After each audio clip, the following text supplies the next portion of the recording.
That is thought, action, and result. And in particular, we're going to talk about 4 states of human consciousness. 4 things that happens as we are thinkers. Thought, first of all. You know, thought is the very basis of everything. And then as we think, an action takes place. See, there's where we have a problem. We think we can think anything and get away with it. But we can't. Because it causes stirring. That's what's going on in our world today. Exactly it. All of this upset in world consciousness, it's not going to get any better until human consciousness settles down and starts turning to God for help rather than all these things that are going on in our world today. Because you have the thought, you have the action, and then what do you have? The result. There's the thing, see? There's what we don't want to have. So we're going to talk about 4 various states of consciousness today that I think that you'll see. Actually, it is a study of the sower that goes out to sow the seed, and in the book of Matthew. And Jesus is explaining consciousness. He's talking about consciousness. Now the first state, he says, and I will read it as we go along so you'll understand what he's talking about. He says he's talking about a farmer that goes out to sow seed. He says, some fell by the path, and these are not useful at all. They hear but do not act or respond. Some have described these individuals as, well, we might say they don't have church in them. Have you ever heard that expression? Somebody said, well, why doesn't John come to church? He said, well, you know, he just hasn't got church in him. I'm not exactly sure what that all means. I think it means he's not too religious. You know, that's what it really means. But the farmer goes out to sow these seeds, and some just fall alongside the path, along the path. There's really nothing that can be done for them. They aren't going to get any better. They aren't going to sprout because they have no place to sprout. Now, I'm not very good at planting things. Once they're planted, they live, if they're with me. But if I have to fool around with them much, they die. And they go to their eternal reward. But anyhow, here's this seed, but it does nothing. Interesting to note that they have opened up the tombs that were around Pharaoh's time and before, and actually planted the wheat seeds, and they grew.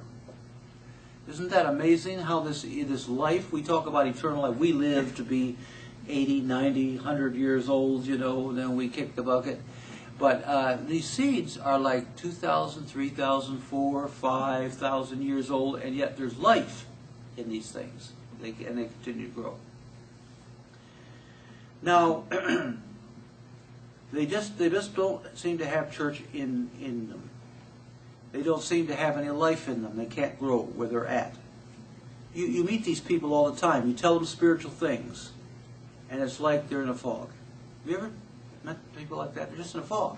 What on earth are you talking about? They don't have any idea.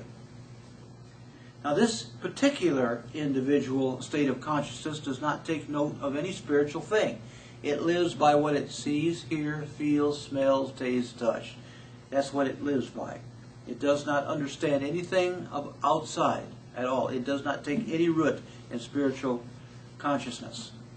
Now, you might say, well, they're just totally worthless. Well, no, not really, because Jesus says the birds come and eat it up. Well, at least it's good for something. At least the birds come and eat it up. Go to a Mexican restaurant down to El Sombrero, and she's faithful to go out there and throw whatever it is she throws around to feed the birds. Well, when she does that, there's no bird around anywhere. Not a bird in sight. And she throws these crumbs around every place, and then a little plant are there, and then a bird comes and he takes a look. And then he disappears for a minute, and then 5,000 birds come. This is the word of it. There's some form of communication there, and they all get there, you know, these big long-legged and short-legged ones, and they don't seem to fight over anything. There's just enough for everybody. But this is a state of human consciousness where everyone feeds upon it because it's just there by the wayside. It appears to have no thought of its own because it has refused to grow or not even have the ability to grow into the truth. Well, now, the sower continues, as Jesus gives this example, continues to sow. He says, some fell, now this is the second state of human consciousness, some fell on rocky places. Rocky places. I've talked to people like that. You wonder if they're here at all. You know, they just don't get it at all. Where it did not have much soil, now, but it springs up. It catches a little bit of something, and it springs up. And it begins to take a little bit of roots there, but it's on a rocky place. So even though it has the wherewithal to grow, it does not, because it can't get into the soil. See, the soil, the little bit of soil that might be on the rock is so shallow that it's unable. That's the second state of consciousness. And actually, we will find ourselves we've been in all these four states of consciousness from time to time. And it begins to flower a little bit. You know, it looks like it's going to do something. And then, when the sun comes up, when the sun came up, the plants were scorched, said Jesus. And they withered because they had no root. Have you ever met somebody that really, I'll tell you, they're really into their church and everything, and then the husband decides to run off with the secretary? You know, almost always the church gets blamed for that. I don't know why. We didn't plant the secretary there, you know. But because the sun comes out, things get hot. Things get hot. And then they die. They just simply die. This kind of consciousness reaches the truth, likes it, it's good for him, it makes sense, and wants to know more, but is not willing to practice the principles when it comes down to the heat of the day. Have you ever seen those people? When times get hard, they are far away. And we've been there.